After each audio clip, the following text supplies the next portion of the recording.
Hello everyone, welcome to my class. और आज के मेरे क्लास का टॉपिक है एक वृक्ष की हत्या, जो कर्नाटक का पीयूसी सेकंड हिंदी आधुनिक कविता है और इसके कवि कुंवर नारायण सिंह जी हैं। और इनका मैंने थोड़ा सा यहाँ कवि परिचय दिया हुआ है। और ये है आपकी कविता जो पहला काव्यांश है। इसको शुरू करने से पहले मैं थोड़ा सा इंट्रोडक्शन दे देती हूँ। ये कविता वृक्षों के लिए समर्पित है। वृक्षों की महत्वता बताई गई है इस कविता के माध्यम से कि वृक्ष हमारे जीवन में कितने ज्यादा इंपॉर्टेंट है, कितने ज्यादा जरूरी है, कितने महत्व रखते हैं, क्योंकि वृक्षों के बिना हमारा जीवन नहीं हो सकता। तो लेट्स स्टार्ट। अब की घर लौटा तो देखा वह नहीं था, वही बूढ़ा चौकीदार वृक्ष जो हमेशा मिलता था घर के दरवाजे पर तैनात। पुराने चमड़े पर बना उसका शरीर, वही सख्त जान, झुर्रियोंदार खुरदुरा तना, मैला कुचैला, राइफल सी एक सूखी डाल, एक पगड़ी फूल पत्तीदार, पाँव में फटा फटा पुराना जूता, चरमराता लेकिन अक्कड़ बलबूता। अगर आप किसी पुराने पेड़ को कभी देखा है आपने, ठीक है, तो आप कल्पना करिए, आप जिस थोड़ा सा से सोचिए कैसा है। आपके घर के आसपास में कोई पेड़ होगा जो आप बचपन से देखते आ रहे हो, ठीक है। अब की बार लौटा तो देखा वह नहीं था। बहुत सारी चीजें चेंजेस होती है। आप जब घर गए और आपने देखा कि वो पेड़ जो बचपन से आप उसको देखते आ रहे थे, वो अब वहां पर नहीं है, ठीक है। वही बूढ़ा चौकीदार पे, चौकीदार मतलब क्या होता है? गार्ड। ओके।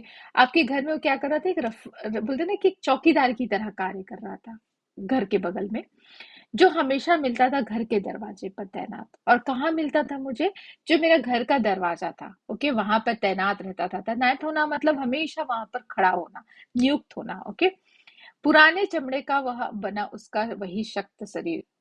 पेड़ है तो पेड़ों की जो तने होते हैं, जो बोलते हैं ना, जो बाहर का बाहर क्या, पूरा पेड़ ही बहुत सख्त होता है, बहुत कड़ा होता है, राइट। तो पुराने चमड़े का बना उसका शरीर, झुर्रियोंदार खुरदरा तना मैला कुचैला। झुर्रियोंदार आपने देखा, झुर्रीदार मतलब क्या होता है? पेड़ों में जो ना एकदम लाइन लाइन सी बनी होती है, तो उसको कैसे कंपेयर किया गया है? रिंकल्स के साथ कंपेयर किया। पुराना है तो रिंकल्स के जैसा बताया गया। राइफल से एक सूखी डाल, राइफल मतलब क्या होता है? बंदूक, ओके, बंदूक की तरह सूखी डाल, एक सूखी डाल है जो राइफल की तरह लगती थी। एक पगड़ी फूल पत्तीदार, एक पगड़ी मतलब क्या होता है? जो हम ऊपर सर पर टोपी जैसा पहनते हैं, राइट। वो कैसी थी? तो फूल पत्तीदार। फूल मतलब क्या होता है? फ्लावर, फ्लावर से भरी हुई थी। पाँव में फटा पुराना जूता, चरमराता लेकिन अक्खड़ बलबूता। पाँव मतलब कैसे थे? आपने देखा होगा कई जगह क्या होता है कि पेड़ों को सुरक्षित करने के लिए उसके अगल बगल में एक चबूतरा जैसा बना देते, ताकि आप वहां पे बैठ सको, ताकि वो जो रूट जो होती है वो और स्ट्रांग हो सके। बट कई बार क्या होता है कि जो पेड़ रहते हैं उसको काटना है, या फिर नहीं, हर कोई तो ऐसा नहीं करता।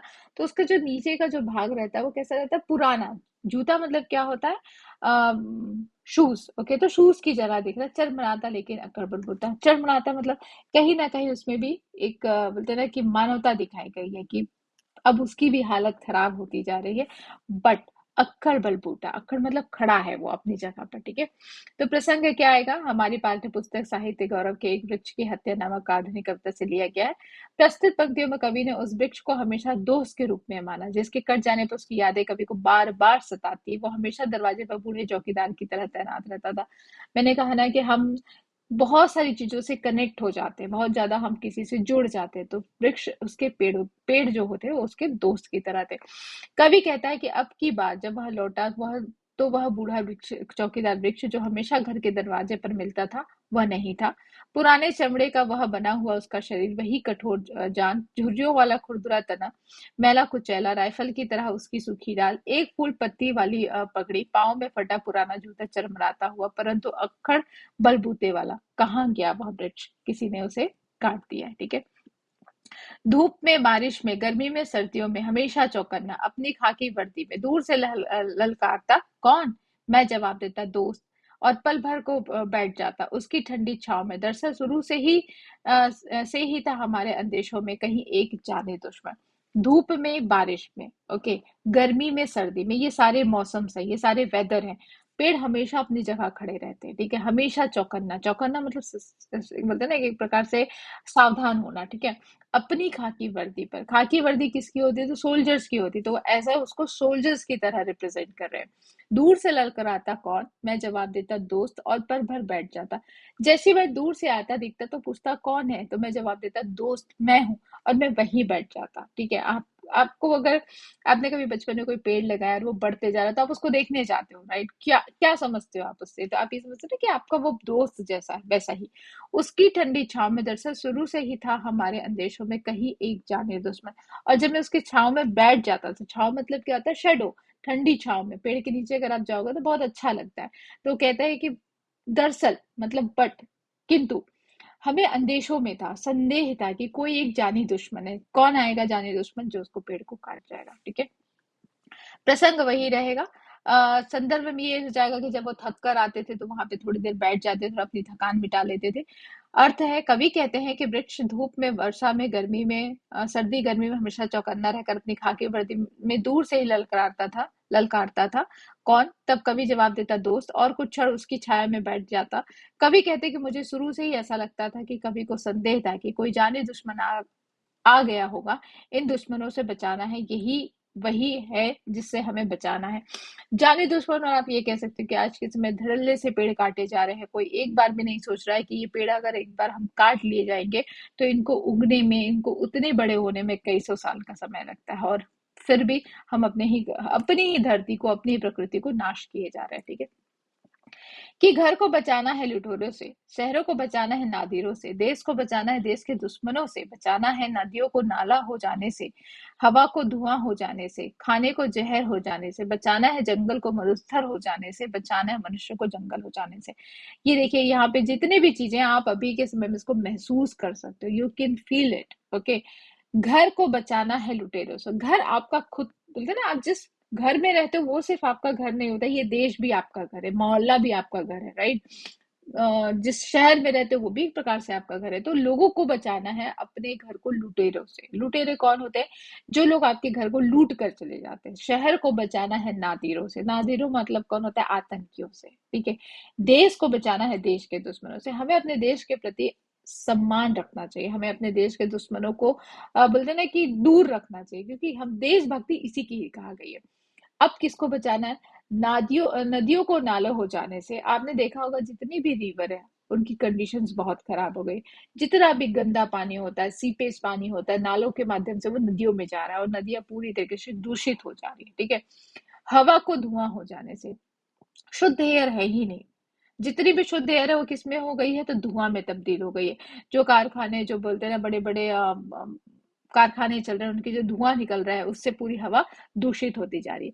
खाने को जहर बनाने से, खाना आज के समय में कोई भी चीज प्योर नहीं है, सब चीज में मिलावट बनती जा रही, चाहे पनीर लो, दूध लो, खोआ लो, वॉट एवर, ओके? केमिकल्स हम इतना ज्यादा अपने क्रॉप में यूज कर रहे हैं, फसलों में यूज कर रहे हैं कि उसका जो बोलते हैं ना कि पोषक जो तत्व होता है वो खत्म हो गया। तो उससे बचाना है।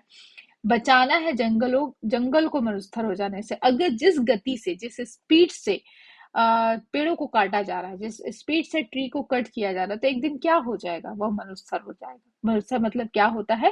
बोलते हैं ना कि जहाँ पे सिर्फ पेड़ ही पेड़, बिना पेड़ के जगह, ओके?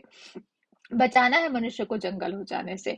अगर इसी तरह से हम पागलों की तरह अपनी ही धरती को नाश करते चले जाएंगे तो एक दिन मनुष्य के लिए ही कुछ नहीं बचेगा। तो इन सारी चीजों के माध्यम से कवि एक संदेश देना चाहते हैं कि रुको, ठहर जाओ, इतनी गंदगी मत करो इस प्रकृति में कि तुम्हारे लिए ही जगह ना बचे, ठीक है? तो बाकी सारा तो यही रहेगा, मैं अर्थ कह देती हूँ। कवि कहते हैं कि हमें अपने घर को लुटेरों से, शहर को नादिरों से, देश को दुश्मनों से बचाना है। नदियों को नालों से, जो नालों का पानी नदियों में मिला दिया जाता है जिसके कारण नदियों का पानी दूषित हो रहा है। हवा को धुएं से, सभी कारखानों का जहरीला धुआं जो हवा में दूषित कर रहा है। खाने को जहर से, जंगल को मरुस्थल से, सारे जंगलों को काटा जा रहा है। और वो दिन दूर नहीं जब सारी धरती मरुस्थल हो जाएगी और मनुष्य को जंगल हो जाने से बचाना होगा। कुल मिला के ये कविता बहुत अच्छी, ये आधुनिक कविता है। तो इसके माध्यम से कवि बोलते हैं ना कि एक संदेश दे रहे हैं, एक मैसेज दे रहे हैं कि जागो, ह्यूमन, जब तक तुम नहीं जागोगे तब तक ये विनाश लीला चलती ही रहेगी, ठीक है? तो मैंने आपको पहले कहा था कि आपको इसमें मिलेंगे क्वेश्चन एंड आंसर्स। इसमें 3 क्वेश्चंस है जो क्वेश्चंस बहुत इंपॉर्टेंट है। जैसे पहला क्वेश्चन है, वृक्ष के महत्व पर प्रकाश डालिए। वृक्ष के महत्व मतलब इम्पोर्टेंट पर, तो कुंवर की जो ये कविता है वो उसी पर ही है, ठीक है? तो बारिश में, गर्मी में, सर्दी में हमेशा चौकन्ना रहेगा, चौकीदार के समान मानव की रक्षा करता है, मानव को सुख शांति देता है, ठंडक पहुंचाता है। अगर हम आज इस जंगलों को कटने से नहीं रोकेंगे तो क्या हो जाएगा? हर धरती क्या हो जाएगी, मरुस्थल बन जाएगी, मरुभूमि बन जाएगी। और जिस दिन यह होगा उस दिन हम मनुष्य ही इस धरती पर नहीं रह पाएंगे। तो महत्व समझना होगा, ठीक है। वृक्ष न दिखने दिखने पर कवि उसकी यादों में कैसे खो गया। जब वृक्ष उसे पेड़ जब उसे अपने दोस्त दिखाई नहीं देता है, तो उसकी यादों में कैसे खो जाता है। तो उनको याद आता है कि जब मैं लौट कर आता था तो चौकीदार की तरह खड़ा रहता था, जब मैं थका हुआ रहता था तो वह बोलते हैं ना कि मुझे कहता था कि आप मेरे मेरे पास बैठ जा। उसके शरीर के बारे में बताया कि झुर्रीदार है उसका शरीर, उसकी ट्राइफल जैसी सूखी डाल है। तो ये सारी चीजें उनके बारे में बताया गया और इस तरीके से वो अपने पेड़ों को या अपने वृक्ष अपने दोस्त को याद करते हैं। पर्यावरण के संरक्षण के संबंध में कवि कुंवर नारायण के विचार देखिए। ये है मेन क्वेश्चन जो इस कविता का सारांश है, इस कविता का समरी कह सकते हो। क्या है तो पर्यावरण के संरक्षण के संबंध में ये कविता क्यों लिखी गई है, ये कविता उन्होंने क्यों लिखी, ताकि जागृत किया जा सके, लोगों को जागरूक किया जा सके, पेड़ काटना बंद करो। अगर एक दिन ऐसी इसी तरह से पेड़ काटते ही चले जाओगे तो इस संसार में जीवन मुश्किल हो जाएगा। तो ये सारा आंसर मैंने यहाँ पे दिया हुआ है। और मैंने कोशिश इसलिए इस बार की क्योंकि कविता बहुत छोटी थी। कविता तो मैं समझा ही देती हूँ, लेकिन क्या होता है क्वेश्चन आंसर्स के लिए आपको कहीं और जाना पड़ेगा। तो मैंने इसलिए क्वेश्चन आंसर भी यहाँ पे ट्राई किए हैं एक्सप्लेन करने का, और यहीं के यहीं आपके पास डॉक्यूमेंट हो जाएगा करके। तो I hope you all understand. Thank you so much.